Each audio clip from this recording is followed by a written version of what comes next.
Welcome to the Cracking the Growth Code podcast, where we explore practical growth and leadership insights to take you and your organization to the next level. I'm your host, Matt Zembruski, and I'm honored to have as my guest today, Kajal Mukherjee. In today's data-driven world, businesses need a champion, someone who can unlock the power of information and turn it into a competitive edge. That's exactly what our next guest does. He's a seasoned technologist with a 25-year track record of guiding companies through successful digital transformations, from building cloud data platforms to unleashing the potential of AI. He spearheads Luxoft's solution strategy for retail consumer goods, travel, and hospitality verticals, including the adoption of cutting-edge generative AI models to help his customers excel in the digital world. Kajal, welcome to the podcast. Thank you, Matt. And it's great to be here.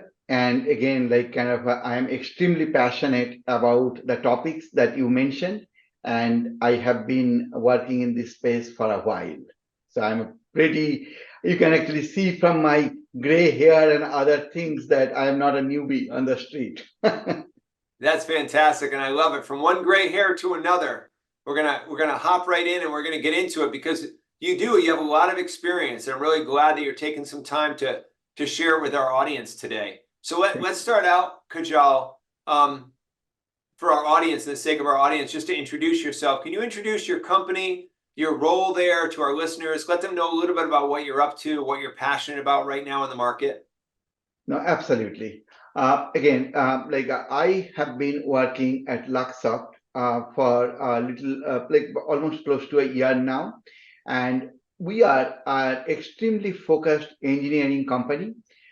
We are based headquartered in Europe, in Switzerland, and we have actually built some of the most transformative digital capabilities for Fortune 100 or so customers in the world. And our presence have been in the banking, capital markets, automotive, and of course, in the retail consumer goods and travel hospitality sector. We have a big presence in the telecom sector. And also, we have extreme good technologists working in areas like manufacturing, energy, and whatnot. We are part of a broader ecosystem. We are actually part of a company called DXC. DXC has been working. We have over 150,000 professionals across the world. With specifically, Luxoft has over 17,000 engineers in this space. Wow. So that's fantastic. Obviously a very broad reaching firm with a lot of experience in digital tools, technologies, digital transformations. What is your role there you're currently, Kajal? Yeah. So I actually lead the solution strategy for the retail, consumer goods, travel, and hospitality verticals. And what it means is Luxoft has traditionally built custom software to meet the customer specific needs. And one of the challenges of building custom software is typically the go-to-market timeline is it takes a while to build this stuff, and the go-to-market timeline is not always working in favor of building a new capability to meet the business need. So what we have been focusing on is to build a fundamental business processes through different types of pre-built solutions, which are like Lego blocks that can be all put together to meet a customer specific need, and you build around it to have the secret sauce that's important for the specific customer's business process. That is fantastic. That's a very exciting field to be in. I have a lot of background in technology as well, and with application development teams and custom software development. That's a very, very exciting space, especially talking about catering to the Fortune 100 companies. They have some strong demands, I'm sure they put on you and your teams. Let's shift gears and let's go into one of my favorite topics, near and dear to my heart, leadership, and how it relates to personal life, professional life, whatever you want to do, whatever you want to talk about. How would you define leadership? Great question.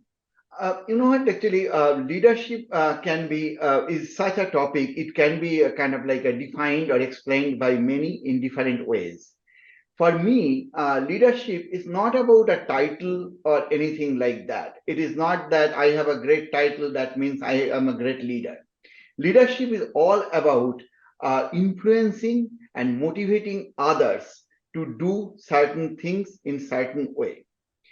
What exactly does it mean? It is not about coercion, where you are actually almost forcing somebody to do something.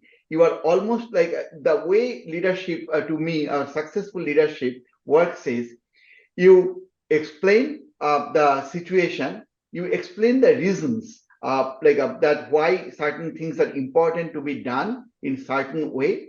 You inspire and motivate people to follow that track, and also make very sound decisions at times. If you consider some of the industry leaders in our space, for example, Jeff Bezos of Amazon and folks like that, can you imagine when that company was founded in the garage in Seattle to sell books online, and when the entire market was dominant by brick and mortar stores like Borders of the world?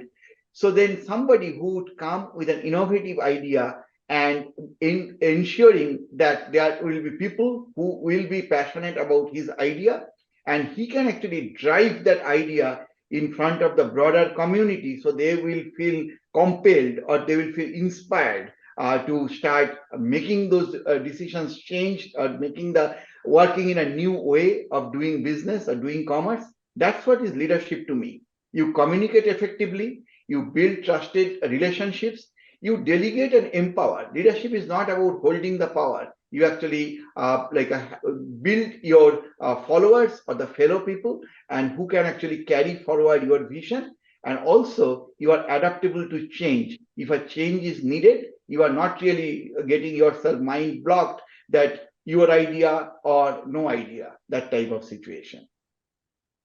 That's a beautiful way to explain it. I like how you talked about empowerment and about being clear, about communicating, as well as just the piece of influence versus authority. You touched on that multiple times as you explained that, and that's really, really important. I agree with the way that you shared that. And clearly, as a leader in the industry today, you and your company, there's a lot of to make it practical, there's a lot of reasons why understanding leadership is really important. For instance, let's talk about the makeup of your company. How important do you feel it is to hire and grow strong and effective leaders within your company today? Yeah, so having strong and effective leaders is super important, because ultimately the business environment is in constant change mode. It is not that it is actually a static or a situation. So what worked yesterday may not work tomorrow, and of course, today is another day. That type of a stuff. So a strong leader is somebody who can start seeing what might be coming on the way, or create an agile process or an agile framework when unknown stuff starts appearing. The organization is strong enough and agile enough to adjust to that challenges and still produce the great outcome. So somebody who can actually chart the course, inspire and motivate the team for to tackle the new challenges, and also to grasp the new opportunities. The decision making capability is another big thing, which I actually kind of I mentioned earlier also. And problem solving, the another one is how to develop new talent, because there are actually businesses are growing, and you need to kind of constantly find new talent and develop, and also to have them engaged in the company's philosophy, company's actual work and culture, etc., etc. Create a positive work environment, and that is super important, because sometimes environments can be a bit toxic or super competitive, so that your my colleague's success becomes almost perceived to be my failure. That's actually a bad situation, and that almost starts affecting the fundamentals of success, which is through teamwork. 1 plus 1 almost going after 3, not kind of like a 2 or so. And also, of course, it's very important to attract and retain talent all the time. Adaptability, resilience, I already kind of mentioned about that. And also innovation. and the growth mindset. So it is not that some people will be afraid of taking the challenges. That's what is super important for a leader. Wow, that's a long list. That is absolutely fantastic. And you further define an even more in-depth view of like what does a strong leader look at in your company. And you mentioned a few different times in there. Another topic near and dear to my heart is talent acquisition, talent retention, talent development. Let's talk about hiring for a minute. When you hire someone new to join your company, your team, your organization, what are the top 3 attributes that you're looking for in a candidate? Great question. So like the challenge of on that particular one, and which is I think like I almost call it an opportunity, not a challenge per se, is that you actually hire a particular person for a position, but again, in a changing business environment, that need can keep changing. It may not always be static. So you have to actually find out what is this person's ability at its core, at like his or her core of mind. So how good this person is on the skills like a problem solving and an agile type of thinking. How good he or she is a team player, and how much he or she can collaborate or communicate with others, and also have the like humbleness, if I can call that way, so that to accept feedback and implement it when it's like, and take it in a very positive mindset. And the last but not the least, super important, is the passion for learning and growth. So if the moment anyone starts thinking that I know it all, I almost call it you are just done. It is always having this open mindset that I want to learn it all, not know it all. Wow, that is fantastic. I made a couple notes on that as you went through that, because the ability to adapt, and it's interesting. I asked this question of most of the guests on the show, and it's interesting that most of the answers are centered around the soft skills and the mindset and some of what you can't see on the resume, right? Like you talked about agile mindset, ability to do good problem solving, and passion for learning and growth. That's so important, especially today with the speed of technology and learning and information. Everything's just going faster and faster and faster. So you need to be plugged into that. You can't just say, oh, I have a degree, I have this certification, I'm done, I'm just going to do my job. You have to be constantly learning and growing. So I love the way that you describe that. Yep. And with that said, what are some of your what is one, maybe 2 of your favorite questions that you like to ask someone in an interview? So one of the things, and there are actually maybe a couple or so, but one of the things that I have always like kind of got a good feel of a candidate with this particular area, may not be the exact question, but something like it. I expect when I talk to somebody that he or she has done a bit of research about the position, about the organization that this person has applied, or maybe pursuing something, some career. So one of the things that I always try to find out is, first of all, whatever he or she knows about our current state of business, and potentially what he or she thinks are some of the opportunities that are coming where we should be focusing as a company, and what is the thought around it.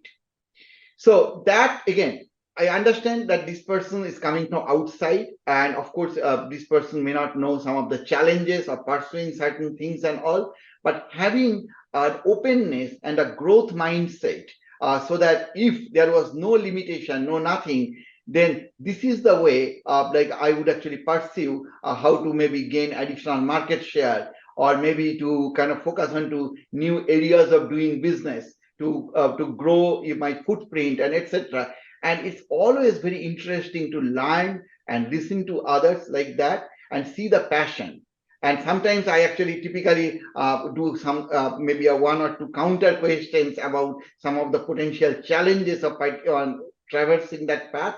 And I always am very open to hear how this person can immediately respond to that type of a pushback, if that's the right word, and to see that how much they have thought through on their ideas.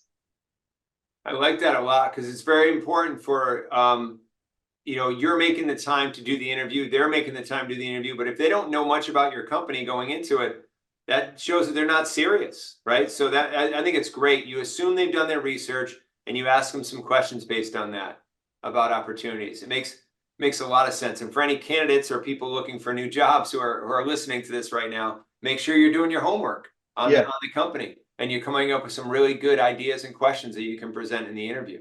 Mm-hmm.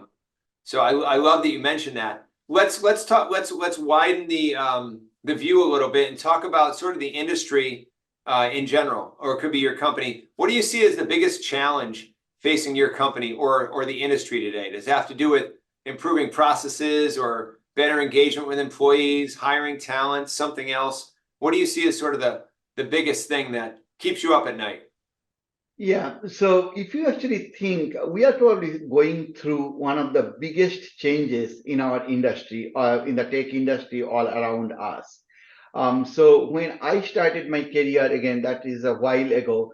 So we are still in the days of mainframe and maybe a little bit of personal computer at that time. And from that day and the world that we are currently living in, where almost like anything and everything is like happening via technology and stuff around it. The customers' expectations and stuff has changed. AI is actually playing a bigger and bigger roles, and these generative AI models are almost like taking the AI to the next level, where it can be in a position of working as an assistant, like kind of supporting people's capability, maybe like reducing the gaps on somebody's capability and whatnot. So which actually makes things interesting from for a service provider like us. How do we position ourselves? How do we differentiate ourselves from everybody else in the organization? How do we help our customers to go to the next level so that they can actually grab the new market opportunities, grow their market share, grow their presence, and whatnot? So this is the super important piece. So of course we have like a legacy or the classic way of doing business, and at the same time there's a lot of like a new stuff coming up. So we need to kind of like make sure that our teams are updated on their technical knowledge, on the capabilities, and also we can actually kind of like do the right type of partnership with other companies and go in front of customers with a value proposition that remains meaningful, and we can actually add that value and deliver. That's fantastic. So that's the biggest challenge, and that's how you overcome it is by leaning into those areas that you're talking about, right? Yeah, and that's actually another thing. Like overcoming that challenge is again like going with an open mindset. So it is again like a learning as things go. So it is not that, oh, something works, this strategy worked yesterday or maybe like a year ago, so we can actually continue doing the same way of doing business. It is not, because I will give you just one small example. So I have been actually working in the AI and advanced analytics space majority of my career. So this topic of AI and data is very near and dear to my heart. So about 2 years ago, year and a half to 2 years ago, I actually got engaged with one of the largest truck engine producers of the world, based in the US. And we had a predictive, like a manufacturing model, AI driven, which would actually look at some of the parts that get manufactured and to see any type of a problem within the part, quality control type of stuff through computer vision, and then kind of provide the feedback. And you can imagine, even for a small bolt, you have to see all different direction of it to make sure that there is some discrepancies identified and models need to be trained and whatnot, a whole zillion things. Now, with generative AI, what is happening is when the bolt is coming out of the assembly line, the question basically is asked, or generative AI, through generative AI is, hey, can you actually find if the bolt has any discrepancy? Not like kind of rotating the bolt and looking at it and all, because the vision has taken probably 100 plus like pictures, and then it is automatically finding if something there is an anomaly. We don't even have to say that find the anomaly in the thread, not on the side, nothing.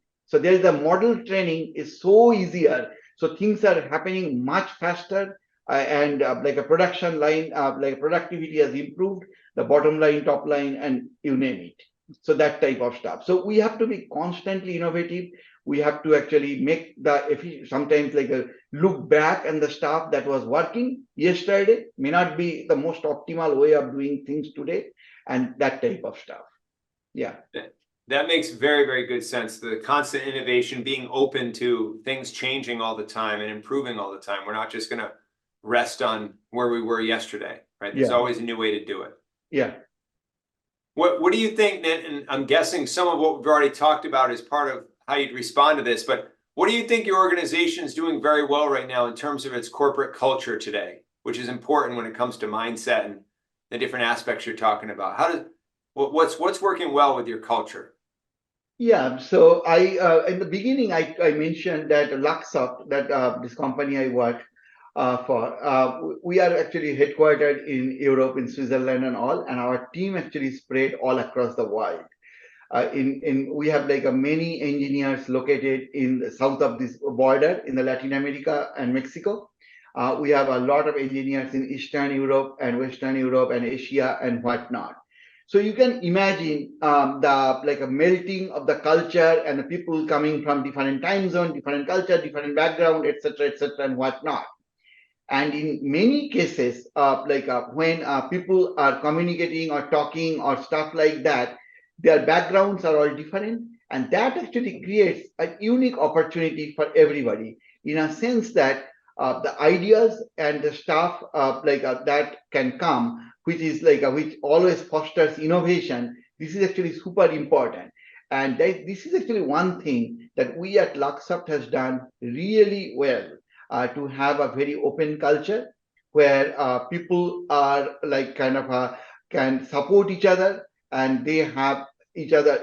Everyone knows that like somebody has their back type of stuff, and also this gives us the flexibility of working around the sun, that type of stuff. So we sometimes we jokingly say that Luxoft never sleeps because somebody somewhere is working in some time zone all the time.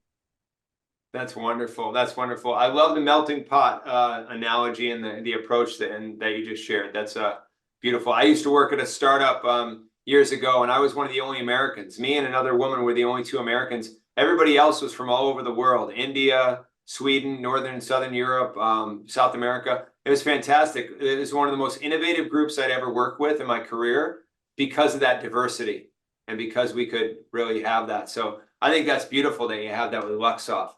And as we're winding things down here, a question I love to ask at the end, because we have a lot of current and future leaders who are listening and watching this podcast today. And what would be your top 3 tips for leaders today to help them take themselves and their organizations to the next level? Great question. I think like the way at least I put it, and I know it's a very depends on each person, probably would answer slightly differently.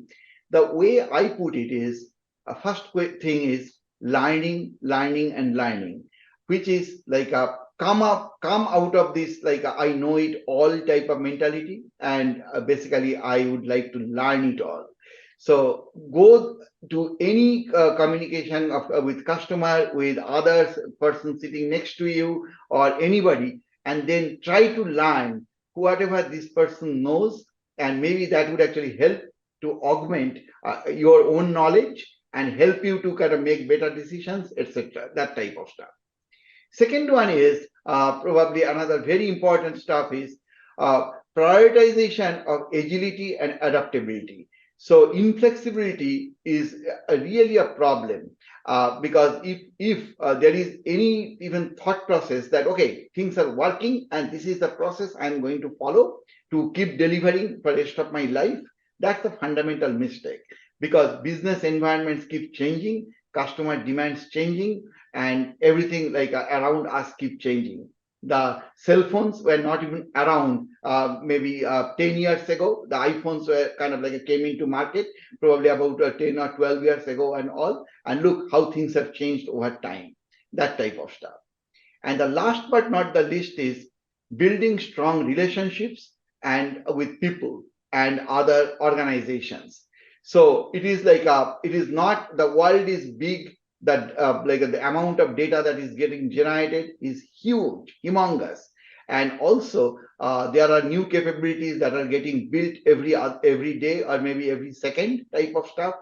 So having that type of stuff, that building relationship, investing in people to learn from each other, and also to foster a culture of innovation, that is going to be a key for success. Fantastic tips there, Kajal. Thank you so much for sharing those, and they're very timely. For where the world is today and the market. I appreciate your time, your energy, all your insights that you shared with everybody today. Thank you so much for being on the show. Thank you, Matt, for the time.